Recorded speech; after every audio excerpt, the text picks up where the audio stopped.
He saw that Bottom was out of sight of his friends, and he used his magic to change Bottom's head into the head of a donkey.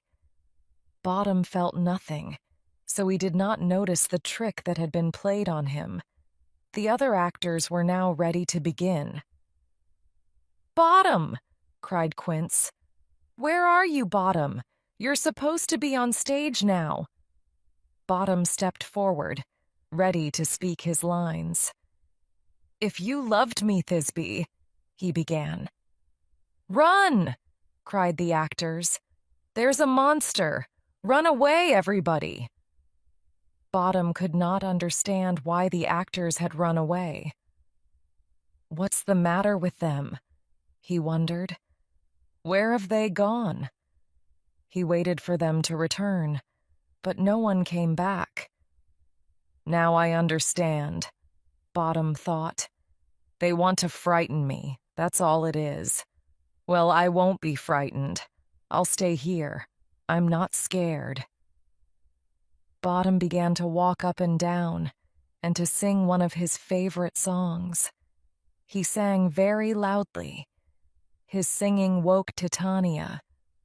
She looked at Bottom, and the magic flower worked on her immediately. The fact that he now had a donkey's head made no difference at all. She fell in love with him straight away. "Your singing is wonderful, sir," she told him. "And you are beautiful as well. I'm in love with you," she confessed. She called all her servants and told them that she was in love with Bottom.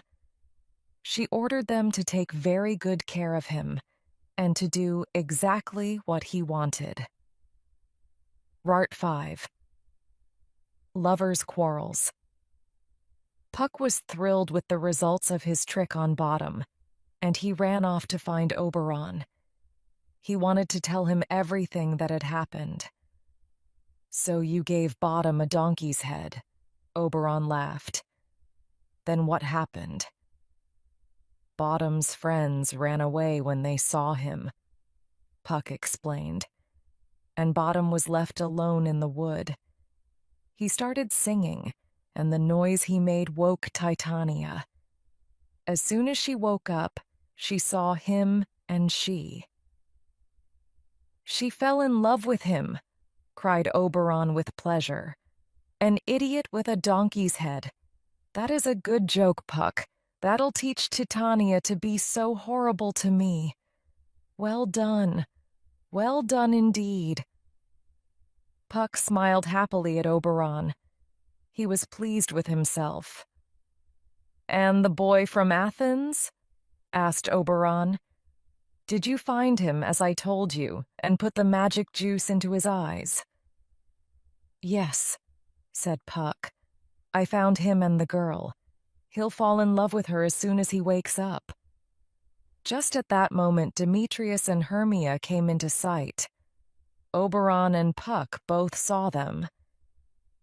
"That's strange," commented Oberon. "It's the same boy, all right, but I've never seen that girl before." Puck was confused as well. "It is strange," he said. "That's the same girl, but I don't know who the boy is. I've never seen him before." The king and his servant looked at each other. They did not understand what had happened. Then they approached the young couple. They wanted to hear what Demetrius and Hermia were saying to each other. "Why are you so cruel to me, Hermia?" complained Demetrius. "You know I love you." "Love me?"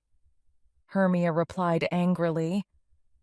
"I don't care if you do love me. I want to know where Lysander is. When I woke up, he was gone. I was alone in the wood. Tell me the truth, Demetrius. Have you killed the man I love?"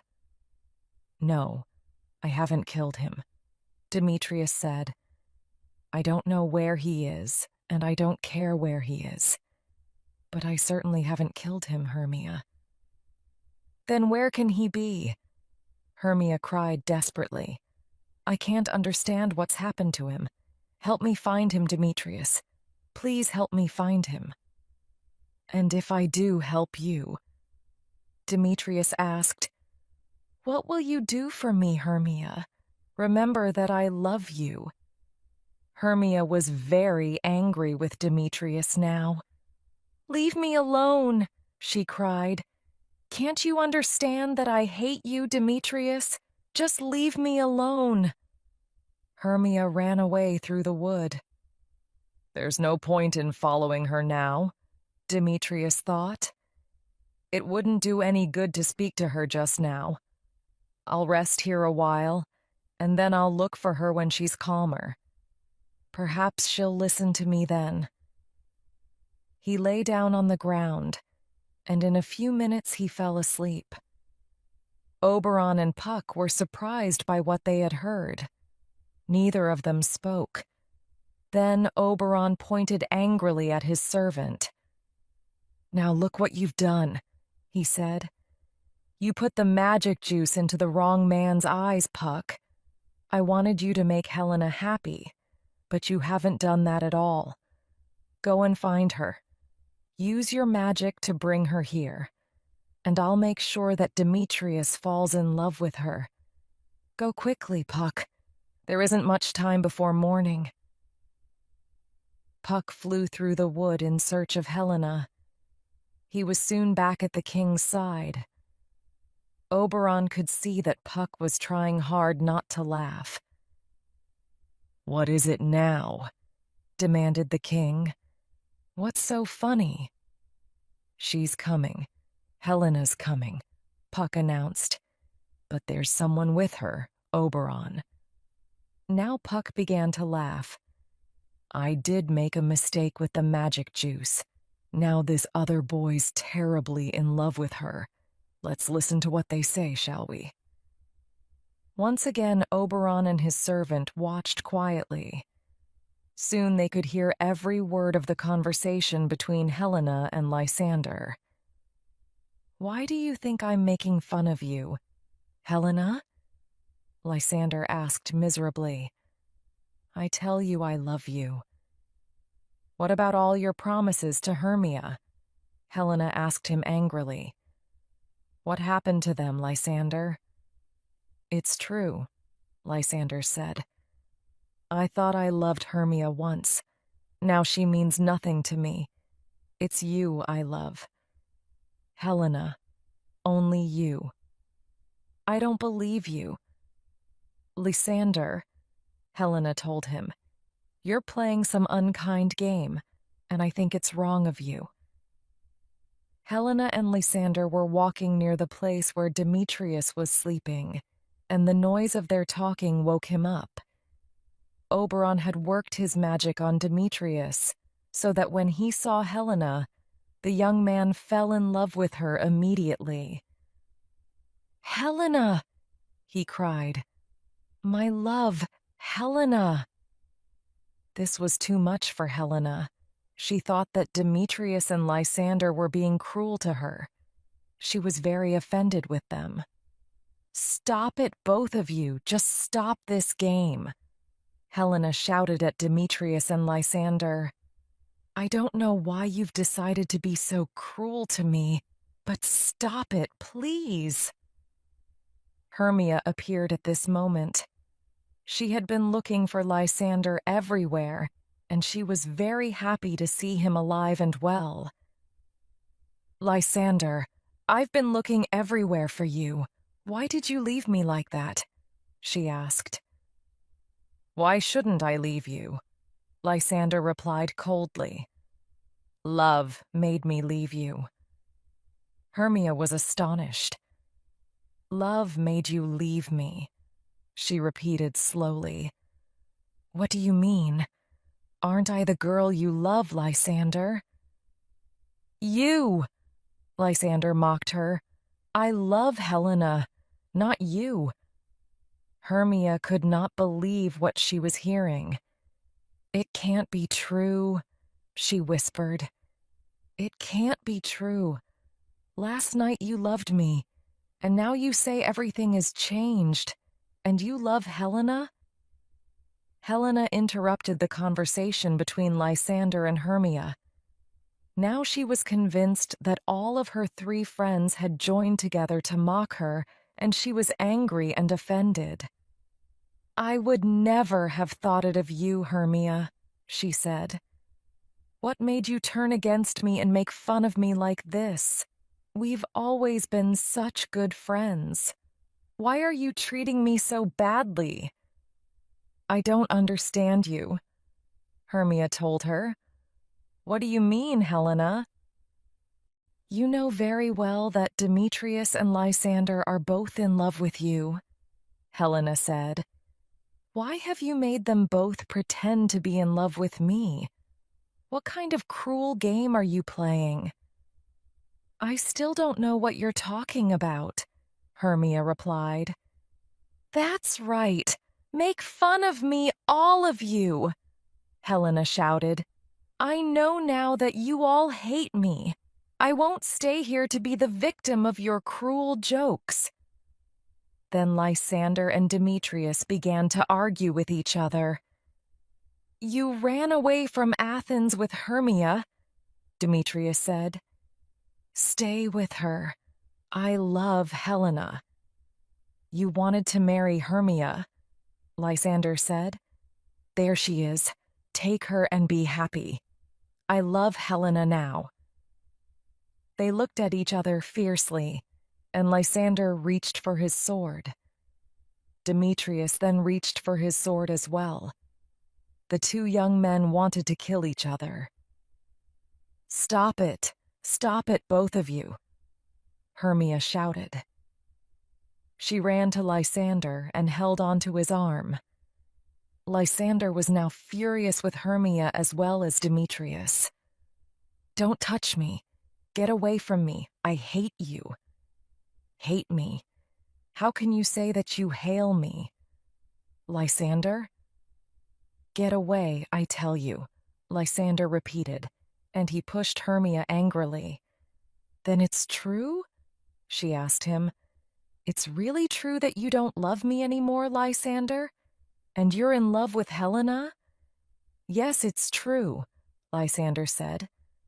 "Now leave me alone." Hermia turned to Helena. She was very pale and angry. "You!" she cried. "I thought you were my friend, but you've stolen Lysander from me. I hate you." Oberon knew that the four young people would soon begin fighting, and he decided to interfere. "We must use some more magic, Puck," he said. "If we don't do something, they'll really hurt each other." He thought for a moment, then he gave his orders. He told Puck to make the wood very dark and to put a thick mist everywhere. Then he told his servant to go to Lysander and Demetrius in turn. "They won't be able to see anything in the mist," he said. "When you go to Lysander, pretend to be Demetrius. Tell Lysander that you want to fight him. He'll follow you. Then go to Demetrius and pretend to be Lysander. Tell him the same thing and make him follow you in a different direction. You can keep them apart that way." Oberon told Puck to make the young men chase after him until they became tired and fell asleep. "Once they're asleep," he said, "I'll use the magic juice to put things right.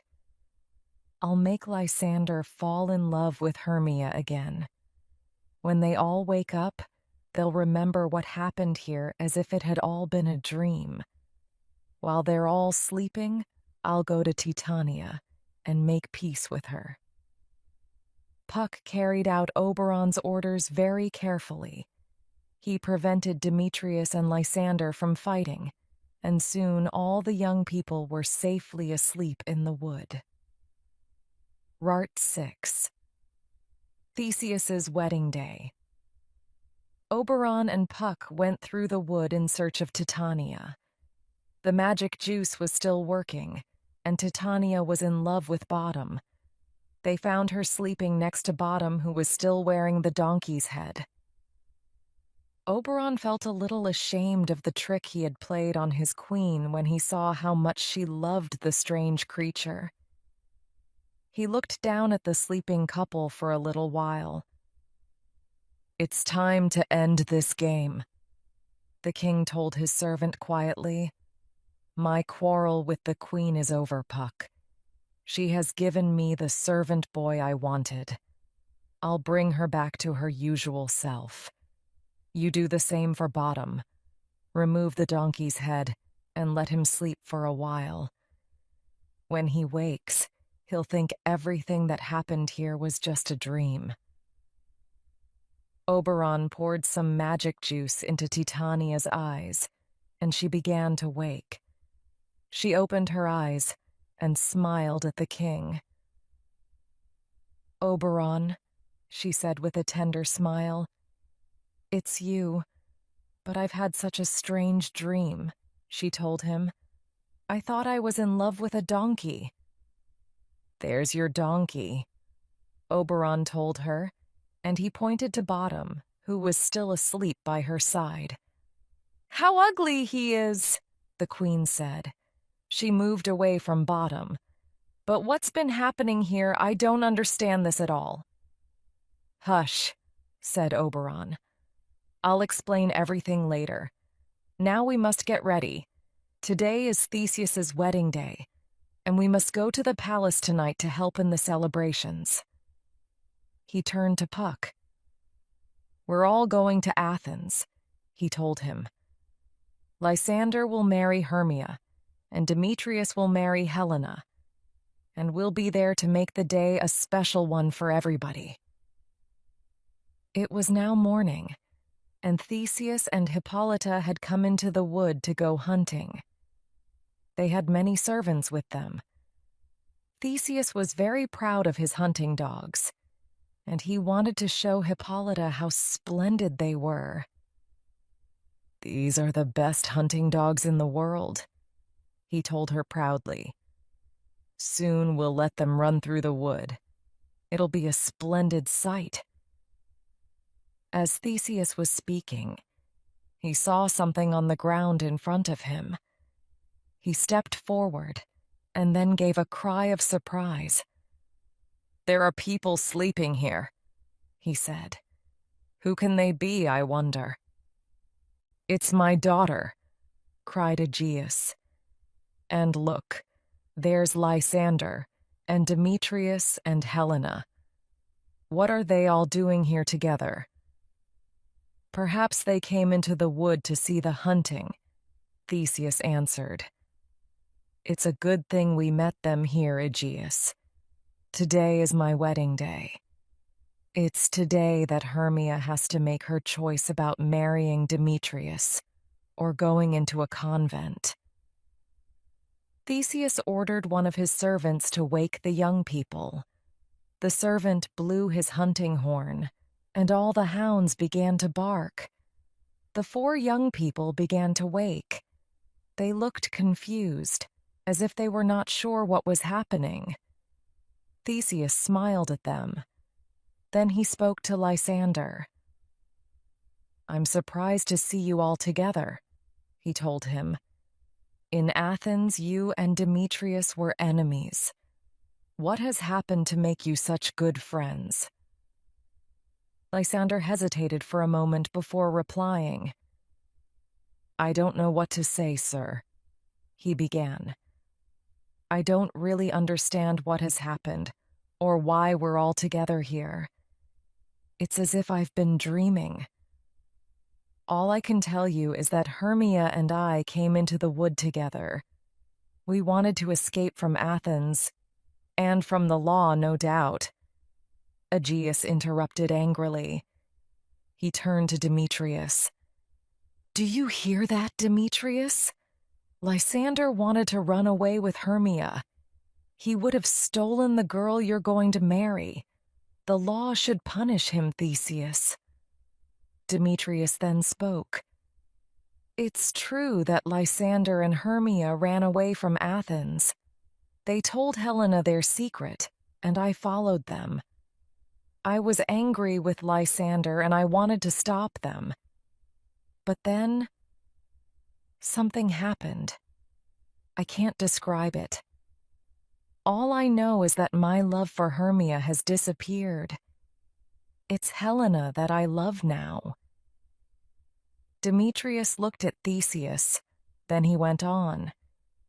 You know that I was in love with her before I saw Hermia. Now I'm in love with her again. I don't want to marry Hermia. Aegeus was very surprised at what Demetrius had said, and he did not know what to say. No one spoke for a while, and then Theseus made a sudden decision. I've changed my mind, Aegeus, he announced. I'm not going to punish Lysander and Hermia after all. We'll all be married together. Lysander will marry Hermia, Demetrius will marry Helena, and I will marry Hippolyta. It'll be a wonderful ceremony. Come on, everybody, he ordered them. We'll go back to Athens together. You can tell me everything that happened here in the wood while we're traveling. The 4 young people went back to the city with Theseus and the others. When Bottom woke up, he found himself alone in the wood. He sat up and looked around him. He, too, did not understand what had happened to him. What a dream I've had, he thought. I thought I was. I thought... He shook his head. I don't remember it all, but no one has ever had a dream like that. It was splendid. Then he remembered what day it was. Theseus's wedding. He reminded himself, I must get back to the city. We're performing our play tonight. Bottom jumped up and began to walk quickly through the wood towards Athens. Part 7. Pyramus and Thisbe. The whole of Athens came to see the wedding of Theseus and Hippolyta. Everybody was surprised that there was not just one wedding, but 3. There was great happiness when people heard the lovers' stories. The triple wedding was a great success, and afterwards there was a great feast. Now, Philostrat, said Theseus to his master of revels, what entertainment have you organized for us this evening? I hope it's something special. Lots of people have made suggestions, sir, Philostrate replied, and the choice is yours. There is a play called Pyramus and Thisbe, for example. To tell the truth, it's not a good play, and the performers are not really actors at all, but you may want to see it. The performers are not real actors. Who are they, then? Asked Theseus. Bottom and his friends are simple men, sir, Philostrate explained. They wanted to do something to celebrate your wedding, and they have chosen this play. But I don't advise you to see it, sir. Their play is terrible. I want to see it, Theseus decided. I don't care if they aren't real actors. It's enough for me that they are simple men who wanted to honor me and Hippolyta. They should be treated with respect. That's the entertainment we'll have, Philostrate.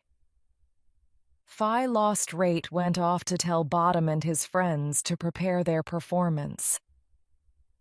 Soon Theseus and Hippolyta led their guests into the hall where the play was to be performed. His special guests were Lysander and Hermia and Demetrius and Helena. Everybody sat down and waited for the performance to begin. There was silence for some minutes, and then Bottom and his friends appeared on stage. Bottom was dressed as Pyramus, flute as Thisbe, snout as Wall, starveling as Moonshine, and snug as Lion. They all bowed politely to the audience, and then Bottom began to speak the prologue that he and his friends had rehearsed in the wood. He faced the audience solemnly and said, This is our play. I am Pyramus. I am the hero of the play." He paused, and then pointed at Flute. "This beautiful girl is Thisbe." Some people in the audience began to laugh at this, because they could clearly see Flute's beard through the mask he was wearing. Theseus looked sternly at the people who were laughing, however, and the audience was quiet once more. "This man is the Wall." Bottom went on, pointing at Snout. "I am," said Snout proudly. "You can see I'm the Wall because of this brick I'm carrying." He held a large brick in one hand and showed it to the audience. "A talking wall," Theseus commented to Demetrius. "What next, I wonder?" Bottom continued his introduction of the performers. "This man represents moonshine.